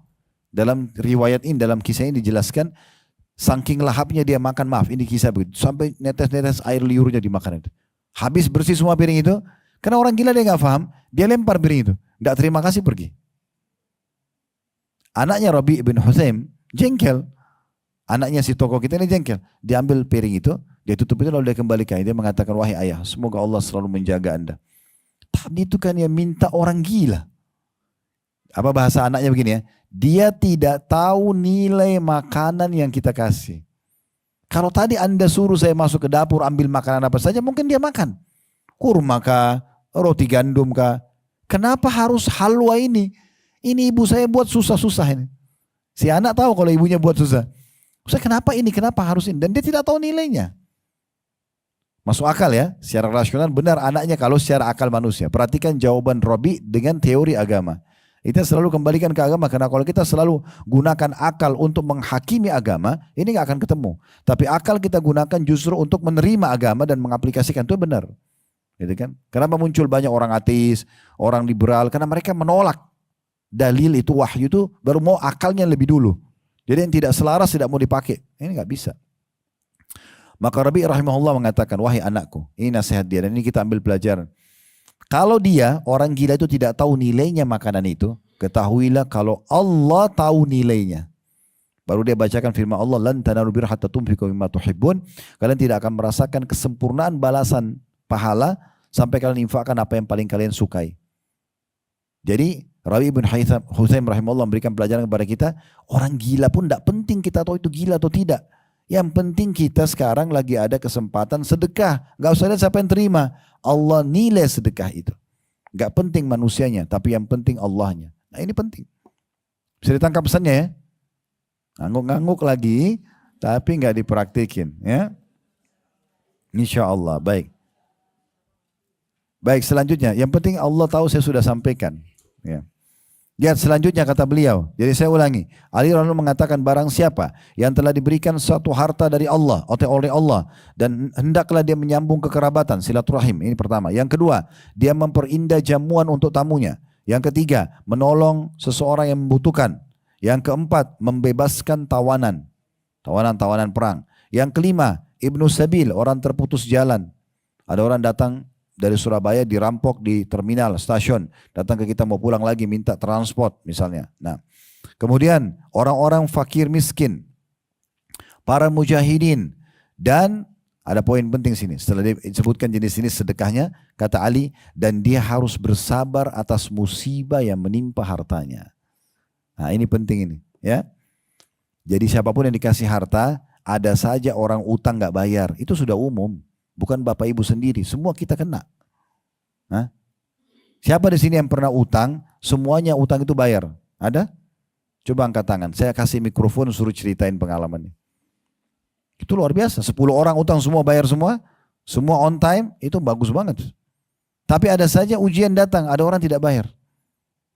Dia bangkrut usaha, dia lari, ya, ada saja. Tapi ada juga yang bayar, itu iya. Tapi itu ujian dalam harta. Hilang, ditipu orang, pada saat kita lagi bisnis, bangkrut, itu ada ujiannya, harta ada. Harus pahami itu. Ya, itu kata Ali radhiyallahu anhu. Karena kata beliau, dengan perkara-perkara itu, melambung silaturahim, memperindah jamuan buat tamu, ya, membantu orang miskin, ibnu sabil, mujahid, bebasin tawanan, apalah tadi semua disebutkan ya. Dan juga musibah menimpa harta, karena dengan itu, perkara-perkara itu dia akan memperoleh kemuliaan dunia dan juga akhirat. Yang terakhir, perkataan Abu Hatim rahimahullah. Beliau mengatakan begini, ya, bakhil itu adalah sebuah pohon di neraka. Bakhil, pelit, sebuah pohon di neraka. Yang ranting-rantingnya ada di dunia. Siapa yang bergelantungan dengan salah satu ranting-rantingnya, maka akan membawanya ke neraka. Kapan perhitungan di hadapan Allah? Gak mau kasih. Maka itu berarti dia sedang bergelantungan dengan ranting yang ada di neraka. Dan akan membawanya ke sana. Sebagaimana kata beliau, kedermawanan itu pohon di surga. Dan ranting-rantingnya ada di dunia. Siapa yang bergelantungan pada salah satu ranting-rantingnya, maka akan membawanya ke dalam surga. Dan ketahuilah, surga adalah tempat orang-orang dermawan. Pelit itu di neraka. Dan pahami baik-baik teman-teman sekalian, kalau lawannya dermawan, itu artinya pelit ya. Itu dosa besar. Bukan dosa saja. Dosa besar. Orang pelit itu dosa di sisi Allah. Imam Az-Zahabi rahimahullah, seorang ulama yang menulis kitab Al-Kabair, dosa-dosa besar, beliau masukkan salah satu poin dosa besar adalah pelit. Dan salah satu yang diangkat juga dalil seingat saya oleh beliau adalah tentang ada satu suku di Madinah, meninggal pemimpin mereka, kemudian digantikan oleh orang lain. Kebetulan orang lain ini kepala suku baru, orangnya tampan, orangnya berwibawa, ya kan? Orangnya kaya.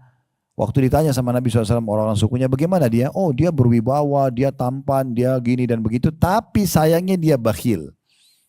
Pelit orangnya, perhitungan. Kepala suku tapi pelit.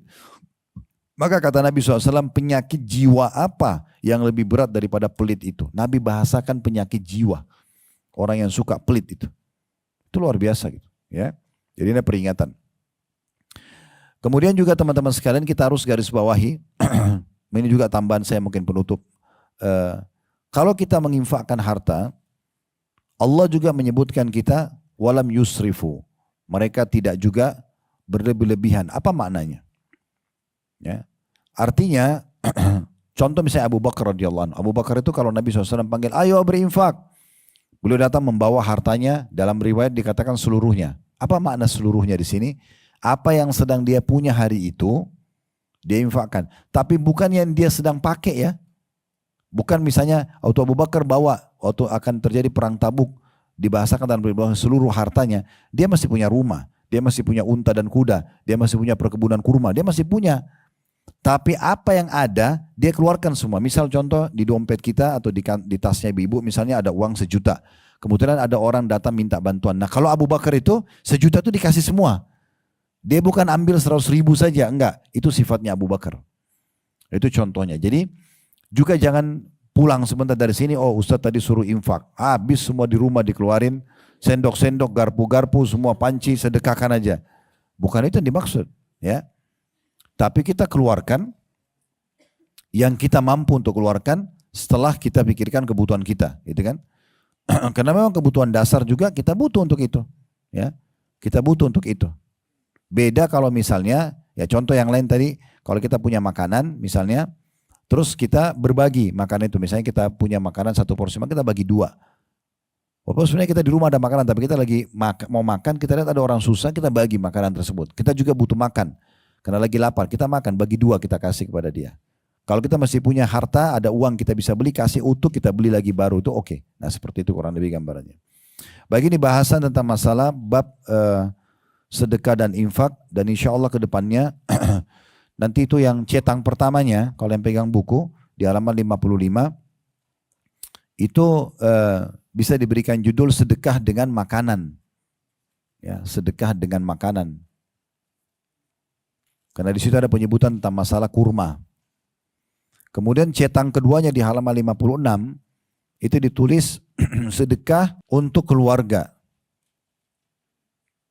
Kemudian cetang yang ketiga di halaman 57 itu sedekah dengan hewan. Dan yang cetang selanjutnya ya, yang keempat ya, di halaman 58 sedekah membantu para janda-janda dan orang-orang miskin. Yang terakhir yang halaman 59 sedekah kepada anak yatim. Sedekah kepada anak yatim. Nah ini beberapa jenis sedekah yang ditulis oleh penulis. Setelah itu insya Allah kita akan masuk ke bab baru nanti setelah bahas itu ya.